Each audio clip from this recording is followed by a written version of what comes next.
The ground we stand on accounts for only 30% of the Earth's surface. So what about the rest? Well, that other 70% is our world ocean, which to many of us land dwellers may seem like a foreign concept. An intangible body of water largely separated from our day-to-day lives. But in reality, the ocean is the one common link that connects us all. The food we eat, the air we breathe, the storms we ride, and the economies we build are all dependent on our world ocean. On this podcast, we will dive into emerging markets, innovative technology, and conservation efforts to shed light on the ocean, the other 70%, that enables us to have a footprint, a home, and a life on Earth. The other 70% is brought to you by Nortec. As ocean enthusiasts, researchers, and technologists, we are on a mission to make an impact through innovation, exploration, and activism above and below the surface.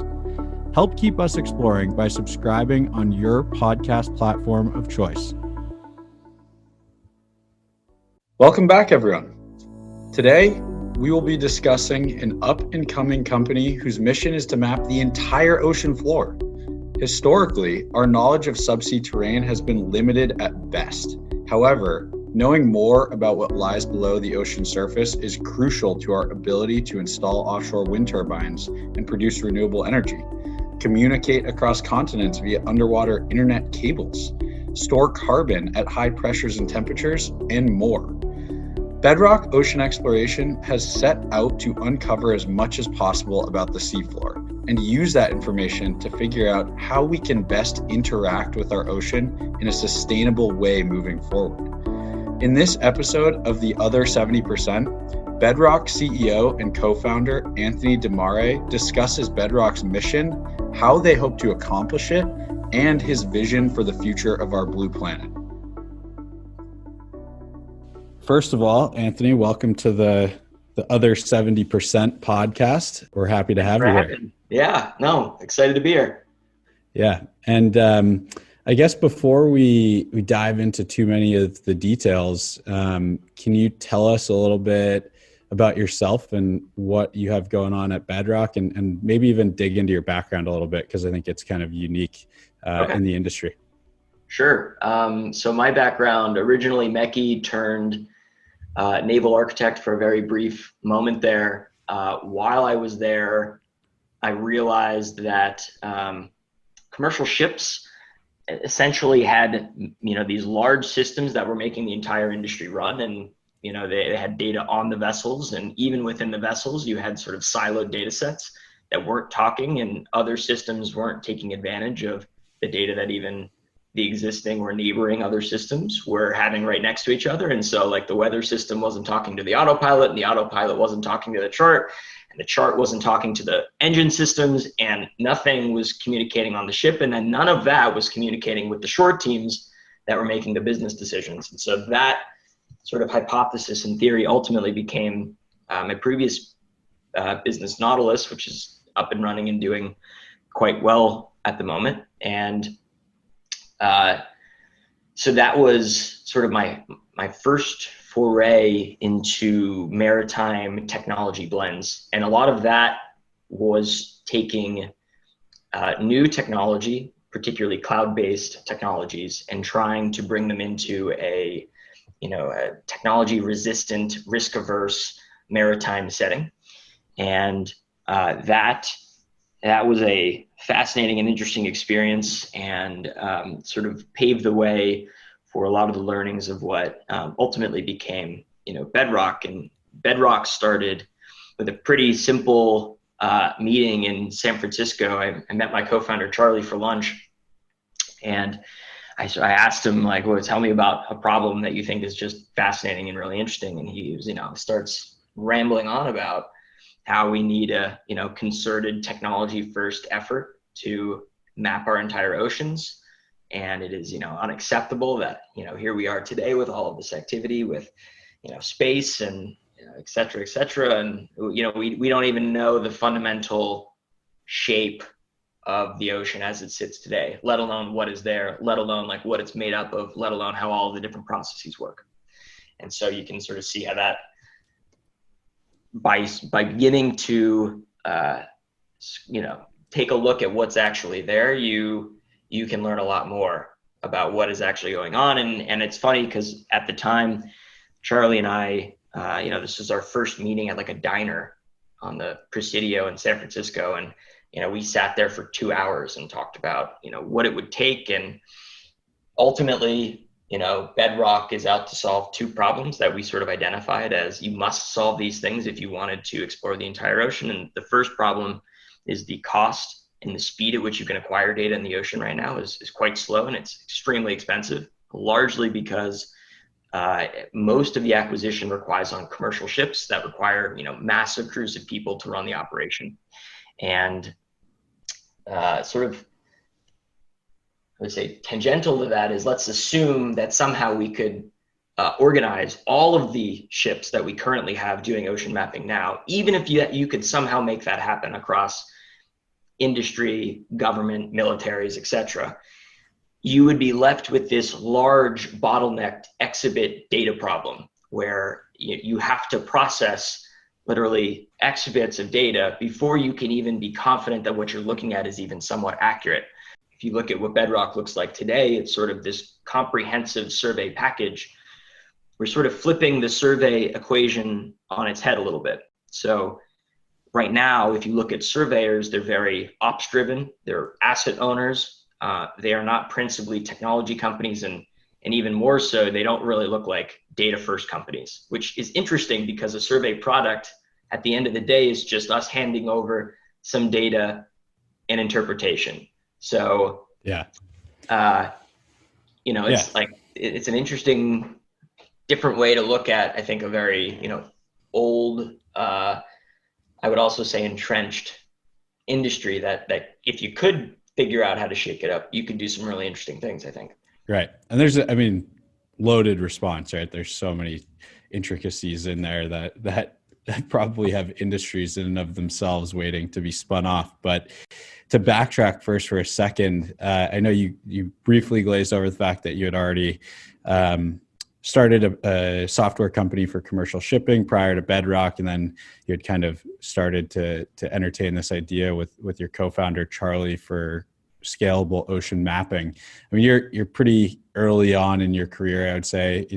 How old are you now? 25, 28, almost turning 29. So extremely young. Okay, cool. Yeah. And hey, so in a short period of time, right, you have started two companies, and I guess you just made Forbes 30 for 30, which is pretty cool. First of all, congrats on that. Thank you. But I think it's interesting because, one, we're two younger guys working in an industry where there's so much opportunity, but in a lot of ways, you see the current workforce dominated by an older guard in many ways, for better or for worse. And there's a lot of newer, younger people coming into it. And I think that's going to start to disrupt the space more. So it's interesting that someone, your age and of your caliber at this point has already successfully made an impact on like this blue economy with one company, and now working on it with a second company. So it's really impressive. And I think it's inspiring for other people out there who might be interested in finding those opportunities in an emerging market like this. So thank you. It's certainly like there's definitely a slog to it that should not be overlooked. But I think when you look at areas of impact, there are few. If you can figure out the right equation, there are a few areas within, or there are a few other areas where I think you sort of get the massive potential global impact with like a very small technology company. And I've looked at a lot of things and made other assessments. I'm also biased because I love the ocean. It personally brings me a lot of joy. So, but yeah, thank you.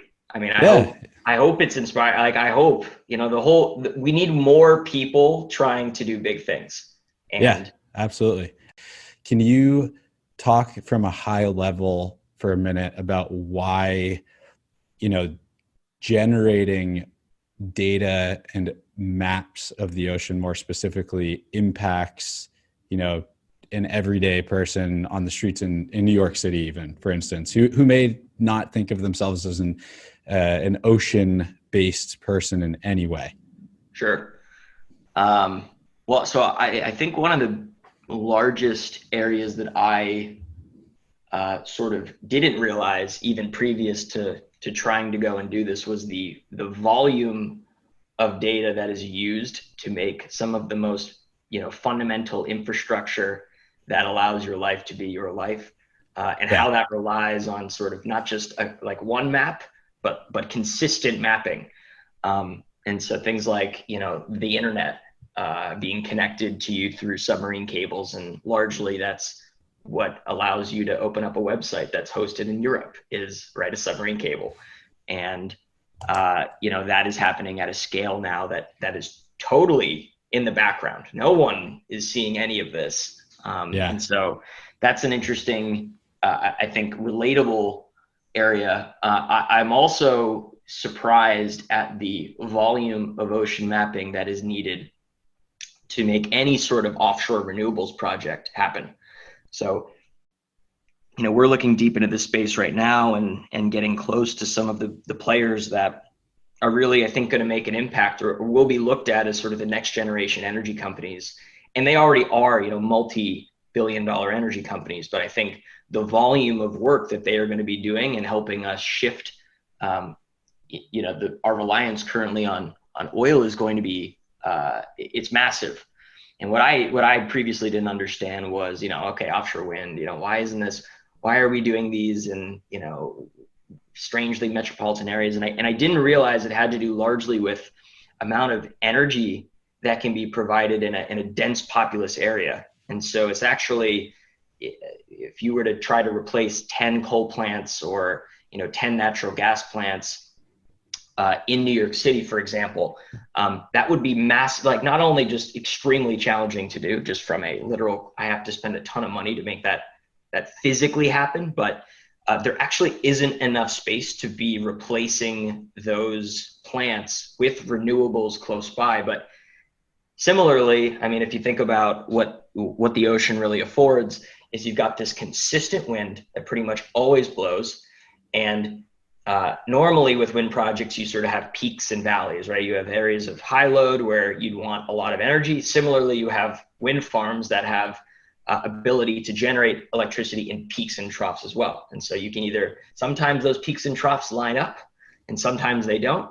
And the ocean provides a bit more stability at the ability to be able to provide, gigawatt scale energy projects. And so that was an interesting one too. It's interesting to see how seafloor data is being used to try and do sequestered carbon storage mapping. So one of the big challenges as, you sort of look at all the projections, we got to pull all of this carbon out of the air. And of course you can't store it as a gas because it already is a gas and it floats up into the atmosphere, and we back to the same problem. So you have to store it as a liquid or you have to store it as a solid. And if you want to store it at a liquid, you need it under high pressure and cold temperatures. And if you want to store it at a solid, you need it at very cold temperatures and very high pressure. And it turns out the, logical high pressure refrigerator that we sort of naturally have out there is the bottom of the ocean.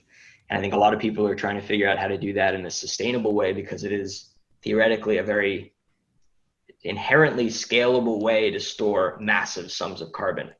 Right. Doing that well is going to require great maps of the ocean. Moreover, it's going to require the ability to monitor what is going on there at scale.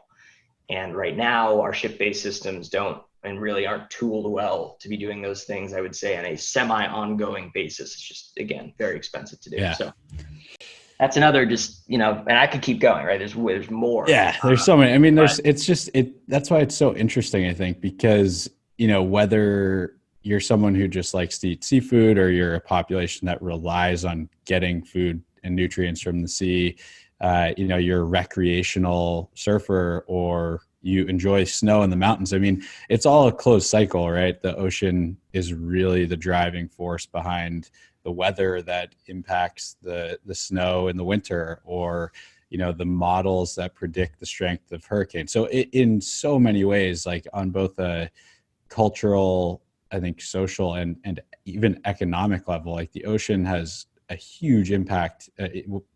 Typically in the past, it's been this underlying impact, I think, just because there's been this lack of exposure to the importance to the everyday person. And so trying to tie that in and show now that this is a really exciting space, and that whether you're just someone who's recreationally interested and want to be an activist, or you want to help make a difference in our global energy goals, for instance, it all plays a major role in all of our lives.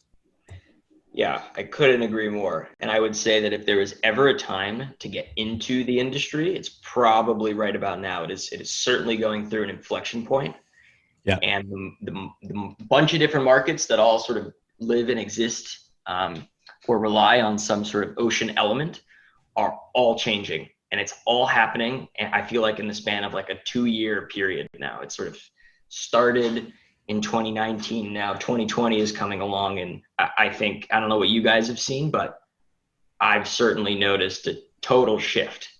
Yeah, no, I totally agree with that. Super exciting. I think that people are making the ocean cool again. And I think that even more specific than that, you talk about ocean enthusiasts. And even if you're someone who has no interest in doing anything in the ocean, or you're terrified of the ocean because you're afraid of sharks or whatever it might be, don't like swimming, you really are an ocean enthusiast, because we all rely so heavily on it that you can't not be. Like, our lives literally revolve around the health of the ocean. So I think that having that put into perspective more is helping drive things forward faster. Yeah, it's also it's like a giant lung. It literally just creates oxygen for us. It's like 50% of the oxygen comes from, and it's like, we don't think about that very often. I know, it's crazy. Like, it's literally, I mean, everything that we do on a daily basis really does revolve around what is going on the water. And that's really like the basis behind this podcast is, we live on the 30% of the Earth's surface that is land, right? Most people, I mean, we have a lot of industry workers who might spend a lot of time at sea, but in general, you live and thrive on land. But our lives on that 30% are super dependent on the other 70%.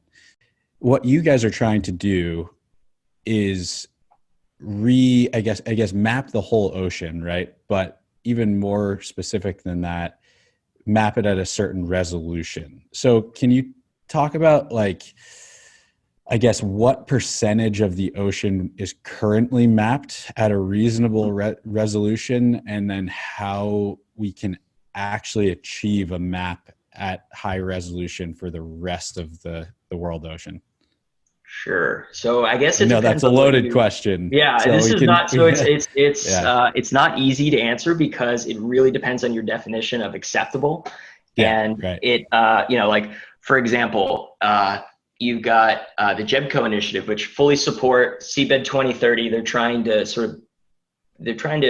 collate an initiative to collect all of the available data that is out there that people are at least willing to share, and then use that information to sort of improve the map that we do have. And their hope is to get just bathymetry. Bathymetry is like topography, but just on the seafloor. Right. And they're trying to get bathymetry at 100-meter resolution on, at 100 meters, right? And that, to get it right, that's 1/10 of a kilometer. And, to have one data point every 100 meters, you still miss a ton. And so I would say you get the broad, right? That's super broad. And, some people will say, like, well, why do you need it to be more? And it's sort of, it's like a catch-22. It's like, well, if you don't have higher resolution data there, then you don't actually know what's there. And so you can't actually tell me that there isn't something there, because the resolution isn't high enough to tell you that there also isn't something there. Right. And so there's like this sort of, you get in this sort of cyclical nature where, there's two sort of camps. There's, the beauty of being able to map from the surface, particularly in really deep water, is you get, beneath a sonar, you get this giant fan. So you can imagine it like a triangle with the top of the point being the ship on the surface. And so the deeper you go, the sort of wider the bottom of the triangle gets. But also interesting, the worse the resolution gets as you get deeper. And so as the distance, right, between the top of the surface vessel and the bottom of the seafloor basically grows, your resolution goes down. And the only way that you can change that is by literally putting a sonar closer to the seafloor. And so they do that now by basically towing these, they call them tow fishes. Right. But they'll tow a torpedo behind a ship, and that's how they get the sonar closer to the seafloor.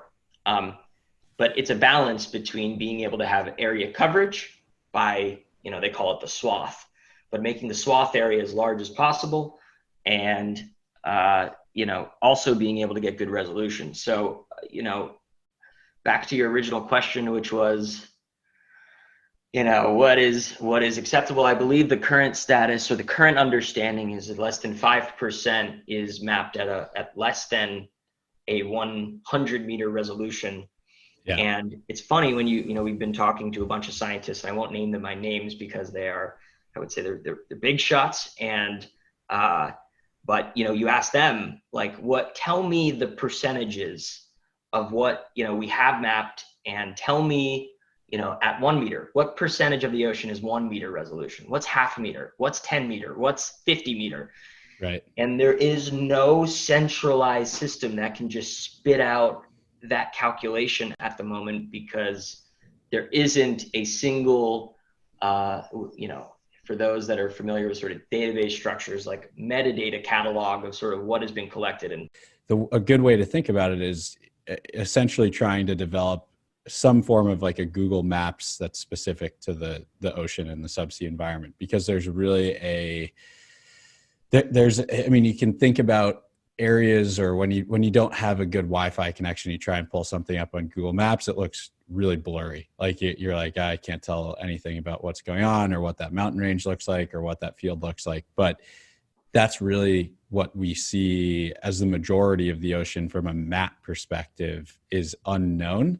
And so trying to improve the resolution of that picture so that you actually can identify what the terrain looks like, because there is really complex terrain underneath the surface of the ocean all over the world. And just like we talked about earlier, there's a huge reliance, even if you just look at telecommunications, like most people think of satellites right off the bat for when they're making phone calls or sending emails or having internet connection. But I think it's actually that the majority of people rely on communication that's passed through subsea channels and subsea cables, and not just space or satellite-based telecommunication. So there's a lot of really important driving factors behind why we need to have that resolution.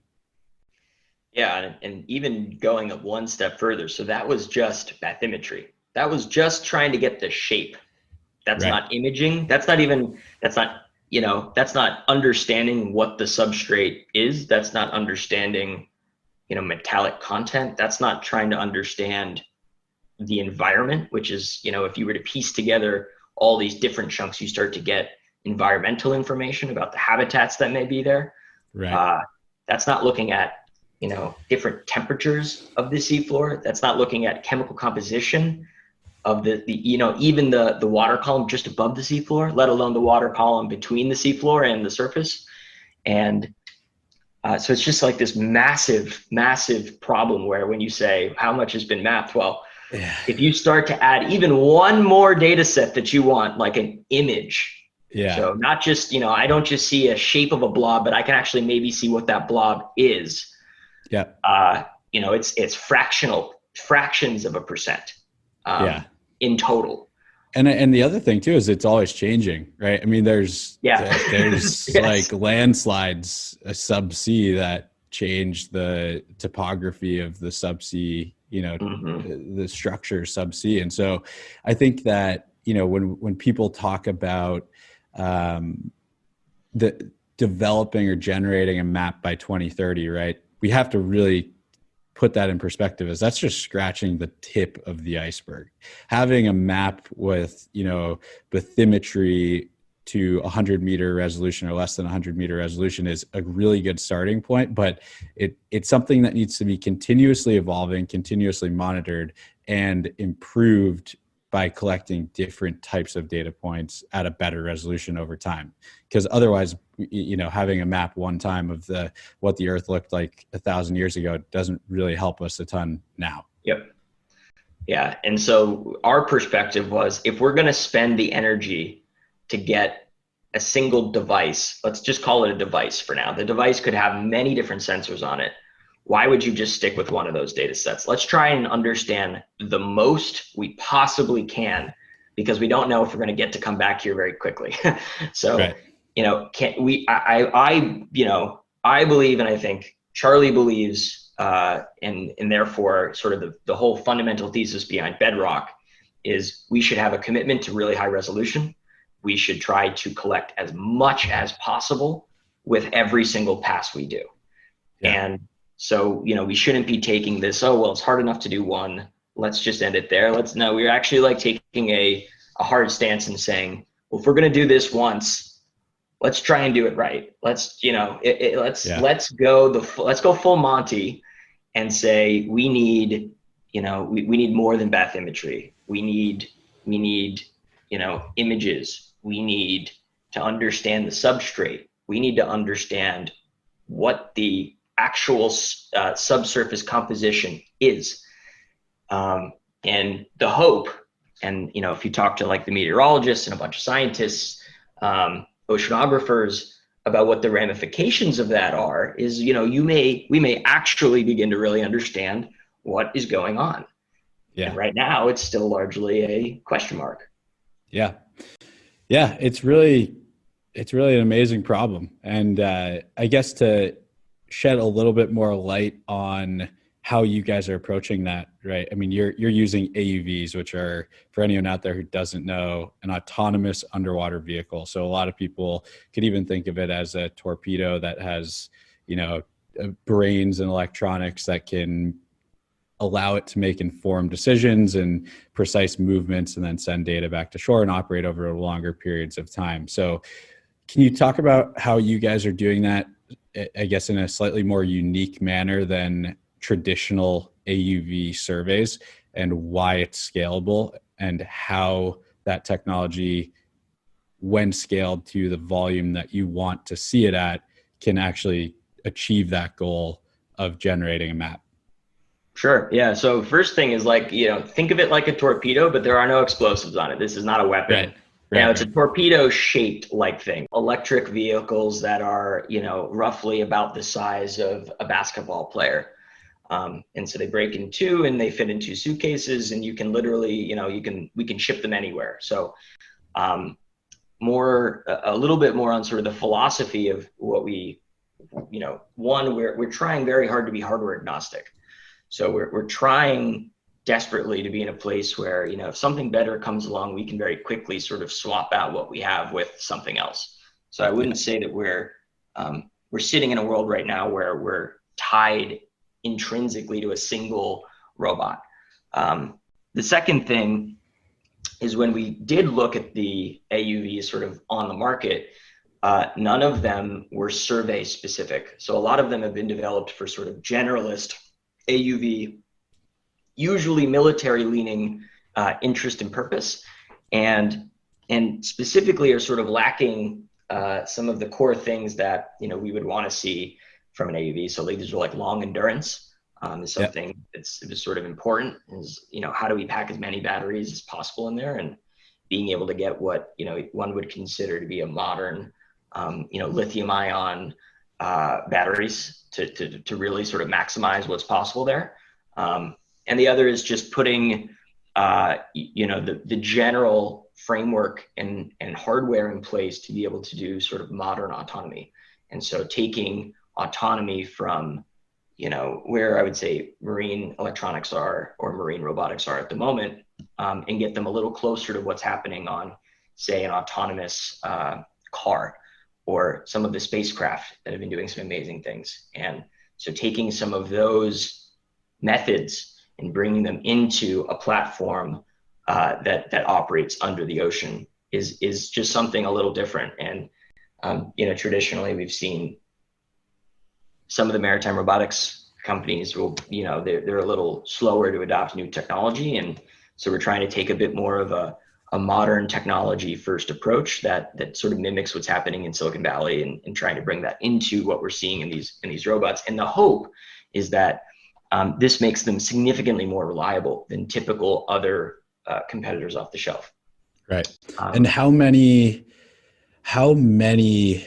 AUVs do you think this is a really loaded question too, but ideally, right, if you could buy as many AUVs as you possibly want, how many do you think are necessary or required to accomplish the goal?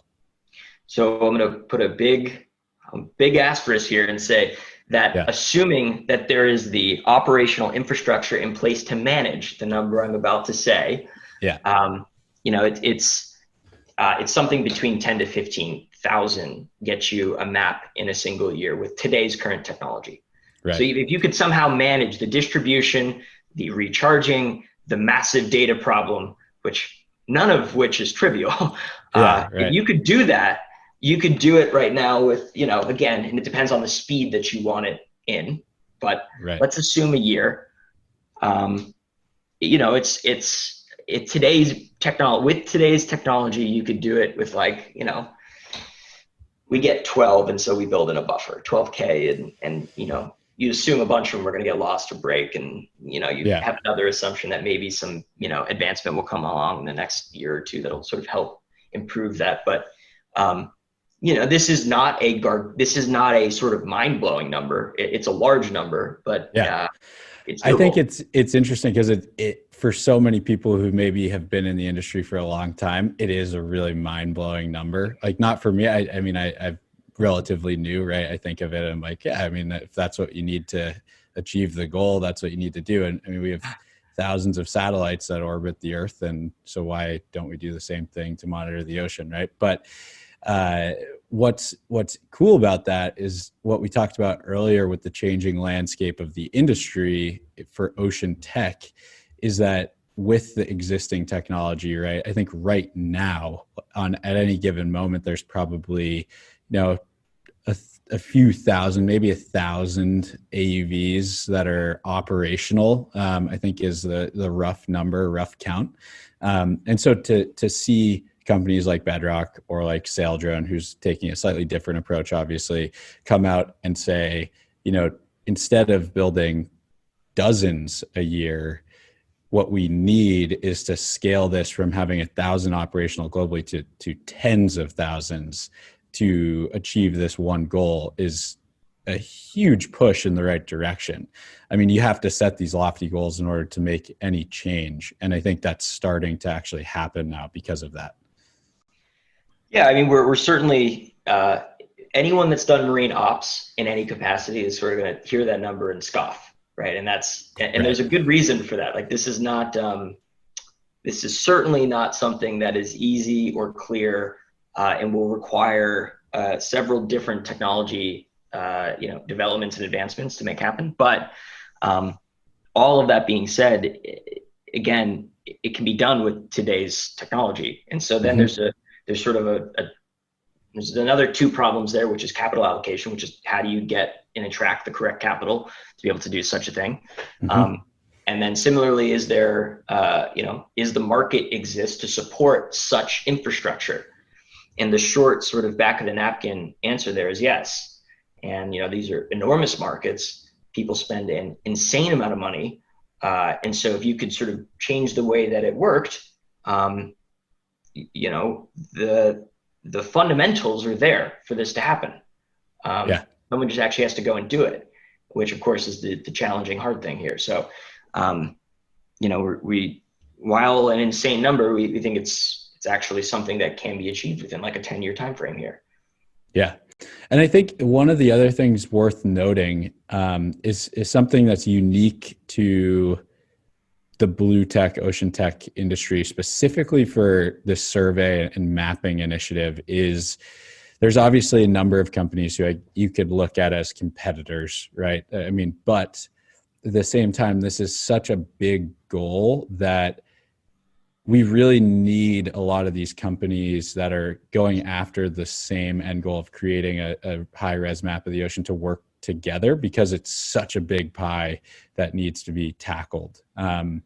So do you see that from a business case, I guess, and a technical case as something you guys are going to prioritize and other people in the industry are working to prioritize in terms of working together for achieving the common goal? Yeah, 100%. I think that is a really, really important narrative to drive home here, is that this is not like Saildron's going to do it or Bedrock is going to do there is a lot of work to be done here.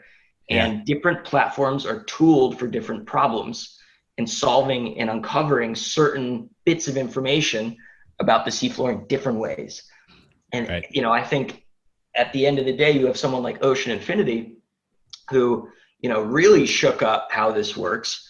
And, I'd say we're generally interested in trying to partner with all of these different players. Like, I think, to the point I made before, the pie is really big.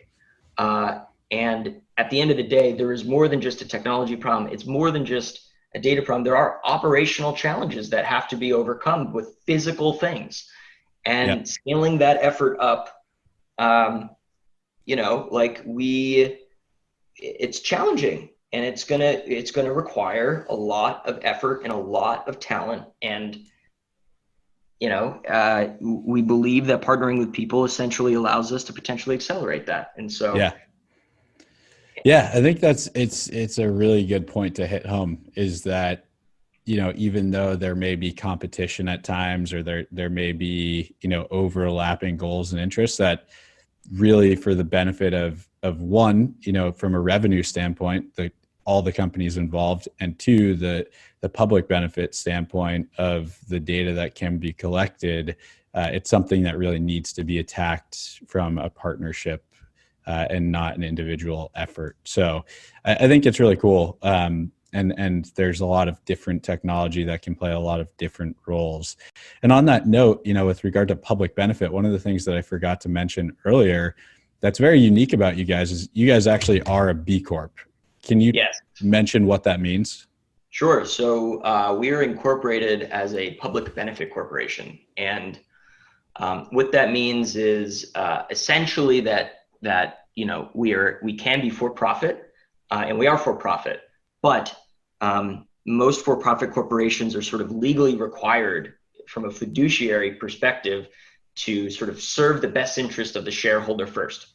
And so, like, you'll look at sort of how companies have been built, over the last 100 years, and you'll see a lot of examples of shareholder first mentality. And it has blocked companies from being able to take, strong social stances on certain issues. And it has, even if the leaders really want to do something that could be for the public benefit, that maybe even has sort of very long-term financial benefits to the company, it sometimes is very, very hard to get shareholder approval to do such things at a board level. And so a public benefit corporation allows you to create a specific public benefit that you commit to basically doing. And it allows you to do that sometimes even at the expense of just direct shareholder value. Though, of course, it's in the best interest for everyone to, think about things in a shareholder way. We think about it as being able to make big long-term bets that we think are really important to do now, that we think have sort of compounding either equity value drivers that are not maybe immediately obvious to the naysayer on the street today, but in 10 years you're going to look back and say, oh my God, like that was an incredible decision that was not clear or obvious, and none of the other players were making those moves. And a public benefit corporation sort of allows us to do that while also providing a discrete public benefit. And I guess it would be a good time to say what the public benefit is. And so, so we basically want to try to give the world a medium resolution map of the ocean for free.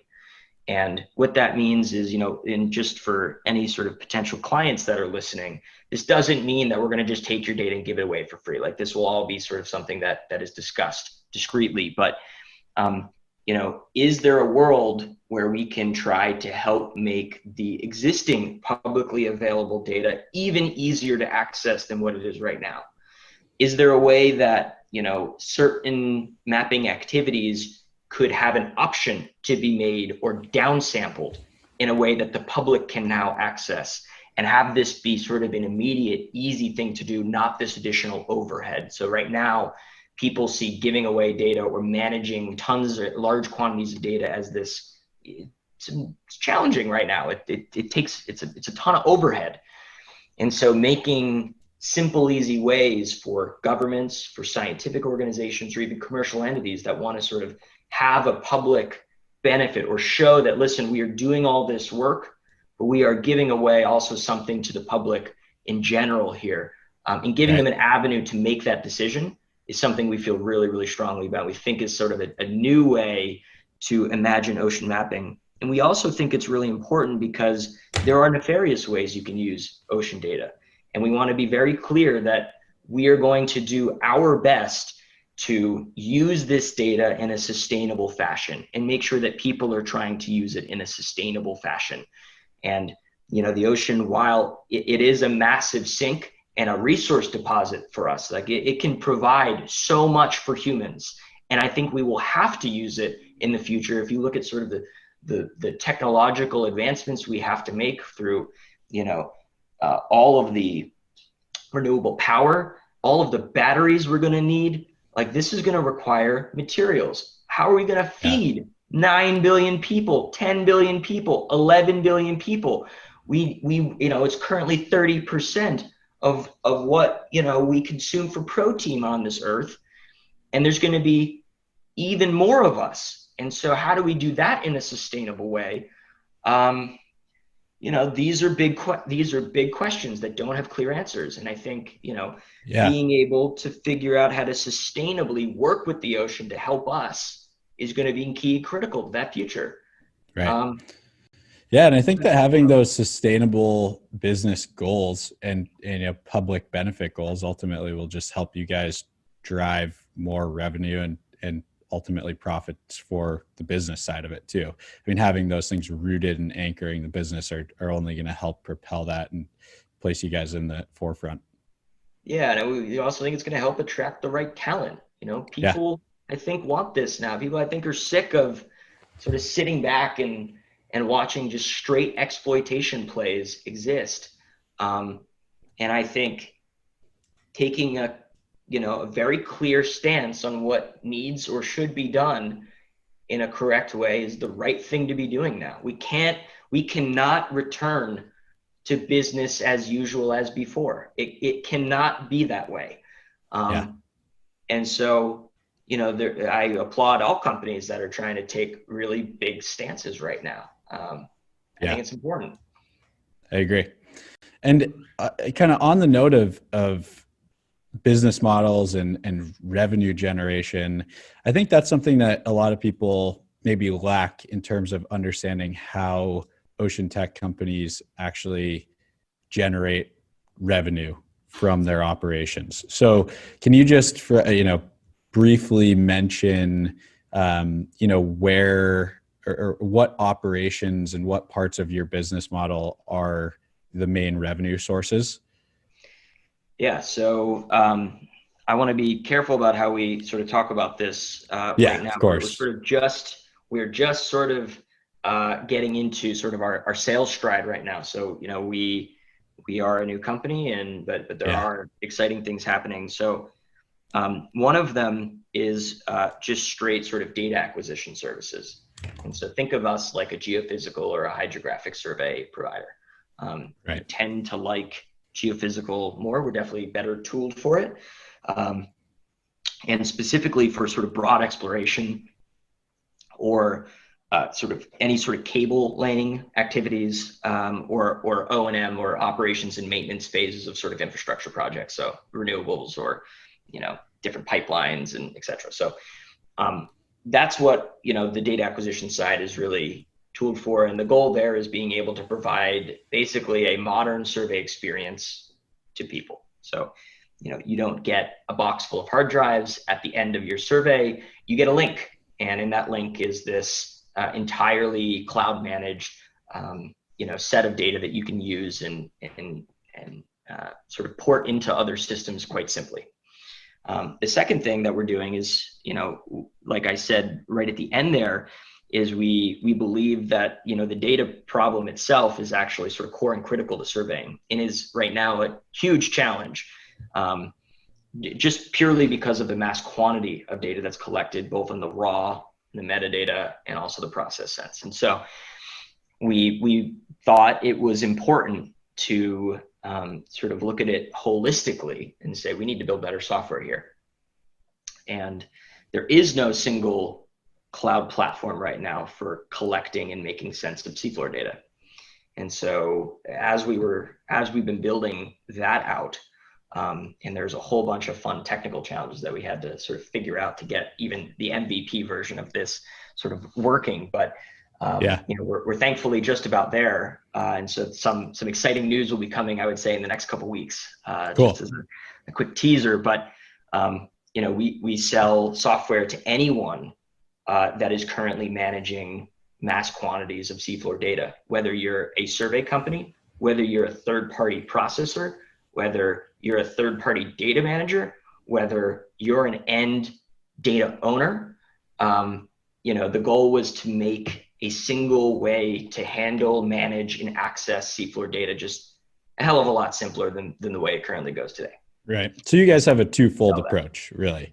I mean, the way people can think about it is that you're providing a service and your product is data to any multitude of end users focused on the ocean. And then in addition to that, you're also a software company providing software that can help streamline other data collection processes, not just from your AUVs that will be out collecting data for customers. Very cool. And we could talk about this for a really long time. I think it's a wicked exciting, it's an exciting concept and it's really cool. But I have one or two other things I want to ask before we have to call it quits and let you get back to work. But I guess first, from the lens of a young technology focused entrepreneur, what have been your biggest challenges from both a tech perspective and a business perspective operating in the ocean tech space as a whole? Ooh, that is a great question. I think in general, I personally place a big emphasis on trying to build respect with peers in the industry and not to come off as someone that, I think we know the right way to do it. Even though I believe in the way that we are approaching it. And I think it is a fundamentally better way to do it. Yeah. But I think, I try to take a very humble approach in that, we're not marine experts. We're not even technology experts for that matter. We do technology well and we do robotics well. And we do, we can solve large data problems well.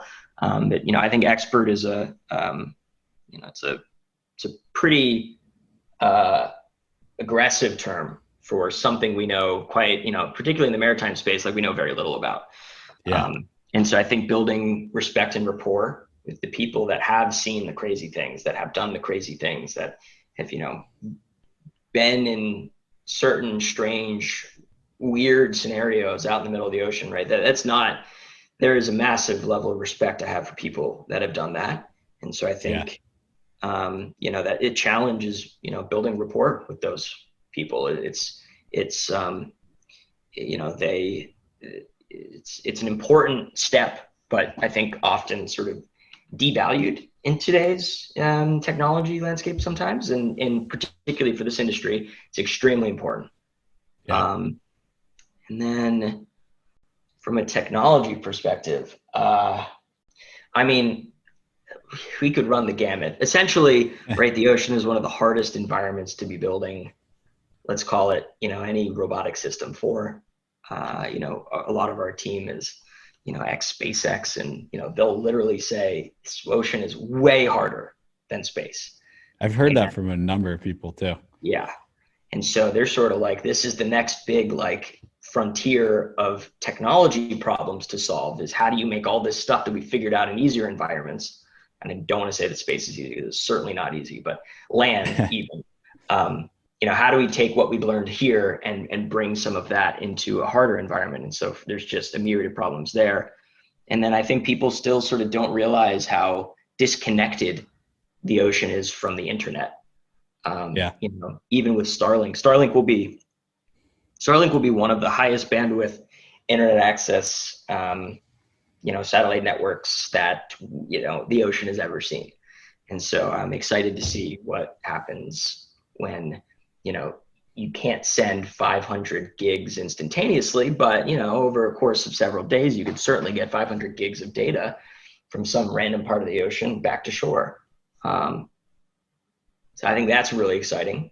I think there's a lot of opportunity and frankly, like the technology landscape as we see it today is partially built on a disjointed, not connected to the internet way. And so I think, as connectivity gets better over the ocean, you're going to see a host of different things that were just never practically before possible that sort of become possible. And hopefully you see some really interesting businesses sort of pop out of that.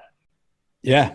I again, just like you said, I think it's probably one of the most exciting times to get involved. And, as a fellow member of this exciting industry, I think that anyone out there who's listening who has an interest in the ocean, or maybe you don't, it's something that's waiting to be explored. And there's a lot of opportunity, whether with existing businesses or for new businesses.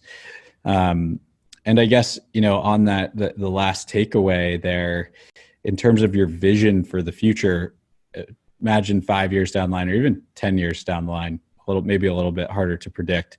What do you hope Bedrock looks like, and what do you hope the ocean tech industry looks like? Oh man. So, let's start with Bedrock. You could imagine Bedrock, being a sort of the de facto place you go for seafloor data.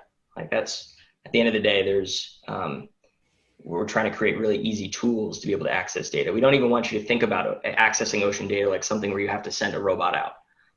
We want it to be something where, if you have an interesting idea, a new algorithm, you want to run it in a weather model, you want to build an insurance product, you want to try to, hedge the financial markets on some interesting ocean data point that you think is unique insight. Like we want you to be able to do that in a really simple, easy way. Right now, it's just not possible.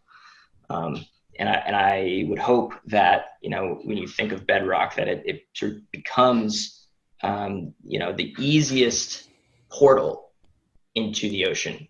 And I mean that as right now, we think of ocean exploration. You can't really see most of the ocean. The only way you can sort of interpret the ocean at scale is through data. And so building tools and simple links to make that data not just accessible, but easily interpretable, I think is just super exciting. And there are so many things that aren't even possible today that I think, could become. So I think the Bedrock in the future, you'll think, I hope, I hope that's what we start to look like.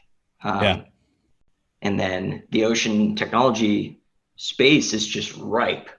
I mean, it is ripe for a ton of innovation.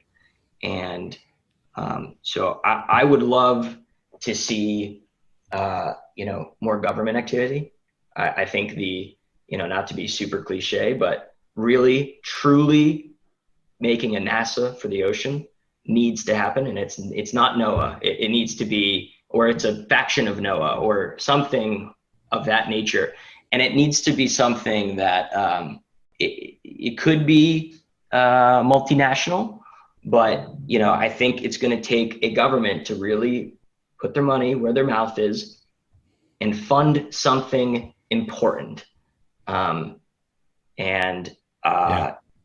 need that. Like, I think the earth needs that.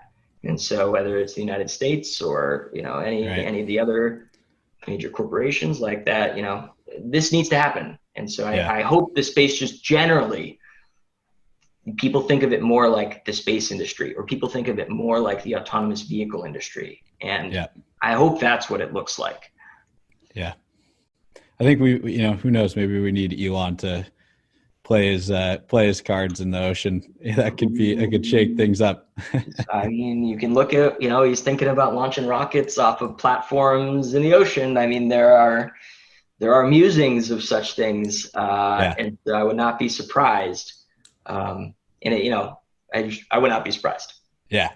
No, I mean, there's a lot to be done, as you said. And I think what's cool about, either way, however it ends up shaking out in the next 5 years or the next 10 years, wherever we end up getting, the initiatives of you guys at Bedrock and then the broader ocean tech space and industry, I think are all collectively going to make the ocean a place that seems more exciting and more opportunistic, both recreationally and from an industry standpoint, I guess, rather than this scary, unexplored place where people get attacked by sharks and drown. So I think it's going to be great, and I'm really excited to follow along with you guys and hopefully continue to partner and work with you down the line and see where it all goes, because it's very exciting. And thank you, Nevin and Nortech, for trying to write a little bit of a different narrative in people's heads about it. I think it's, props to you guys. Appreciate it. Well, if that's the small part that we can play, that's what we want to do. We really want to try and show people that, it's a place to be excited about, and it's a place that holds a lot of opportunity moving forward. So, not just because we or me personally am invested in the ocean from a recreational standpoint, but because everyone's lives really do revolve around it. So trying to shed some light on that, I think, is really important. Totally agree. Yeah. Cool. Well, Anthony, thank you so much for taking some time to chat with us. It's been really awesome. And we're, again, really looking forward to following along and continuing to work with you. Do you have anything you want to part on, or do you want to tell people how they can continue to follow along with you after the show? Yeah, sure. So, you can certainly look us up at bedrockocean.com. We have a ton of really interesting job openings right now, particularly for people that build software. And so, if you know people or any interesting roboticists, or have been just trying to get into yourself, please, we're trying to find the best people, and we're trying to, give them an avenue to do something really impactful and interesting here. So, LinkedIn, starting the Instagram game, that'll come soon. It's always Twitter. And, feel free to, search us on all the major sort of social media platforms and give us a little follow or like. If you are interested in learning more about Bedrock Ocean Exploration, we suggest you check out their website at bedrockocean.com, linked in the description for this podcast. We hope you enjoyed this episode of The Other 70% with Nortech. As always, we are looking for new ways to bring together those with an interest in our blue planet. Tune in again later this month to hear more from inspiring entrepreneurs, technologists, and activists who are building the blue vision for the future.